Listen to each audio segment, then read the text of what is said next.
பொதுவாகவே கடவுள்கள் மற்றும் கடவுள்களுடைய அவதாரங்களை மையப்படுத்தி வெளியே வர படங்களுக்கு எப்பவுமே பெரிய அளவில் எதிர்பார்ப்பு இருக்கும். போன வருஷம் வெளியான மகாவதார் நரசிம்மா படம் எந்த அளவு சக்க போட்டுச்சுன்னு எல்லாருக்குமே தெரியும். அந்த வகையில் கிருஷ்ணர் அவதாரத்தை மையப்படுத்தி கிருஷ்ணவதாரம் முதல் பாகம் படம் வெளியாக தயாராக இருக்கு.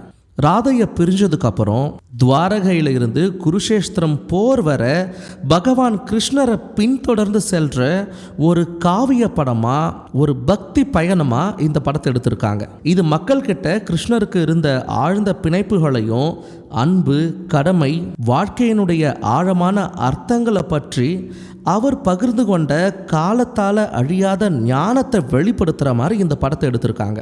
முக்கியமாக இந்த படம் கிருஷ்ண பகவானுடைய பயணம் மற்றும் மனிதர்களுடைய உணர்வுகளையும் கலந்த ஒரு படமாக எடுக்கப்பட்டிருக்கு. ஒரு பக்கம் அவருடைய காதல் நாயகி ராதா, இன்னொரு பக்கம் அவருக்கு இருக்கக்கூடிய அரசு பொறுப்புகள்.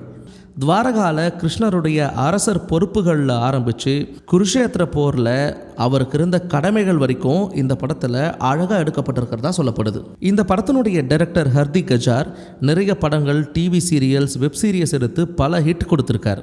இதே போல் இந்த படமும் ஒரு ஹிட் ஆகும்னு எதிர்பார்க்கப்படுது. இந்த படத்தினுடைய மியூசிக் டைரக்டர் பிரசாத் பிரம்மாஸ்திரா முதல் பாகம், சிவா, ஹாலிடே, கமாண்டோ 2 உள்ளிட்ட வெற்றி படங்களை எடுத்திருக்கிறது மட்டும் இல்லாமல் இந்த படத்துலையும் இசையில் தாறுமாறா தன்னுடைய திறமையை வெளிப்படுத்தியிருக்கிறதா சொல்லப்படுது. அது மட்டும் இல்லாமல் இந்த படத்தில் நிறைய புது முகங்கள் நடிச்சிருக்காங்க.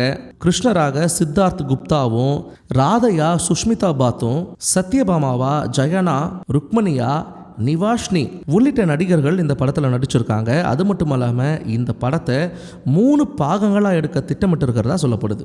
இந்த படம் ஒரு பேன் இண்டியா ரிலீஸ் படம், அதனால் இந்த படத்தை பல மொழிகளில் எடுத்திருக்காங்க.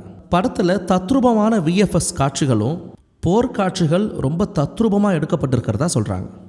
மே 7 இந்த படம் திரையரங்குகளில் ரிலீஸ் ஆகிறதுக்கு தயாராக இருக்குது. இந்த படம் மக்கள் மத்தியில் பெரிய வரவேற்பு பெறும்னு எதிர்பார்க்கப்படுது.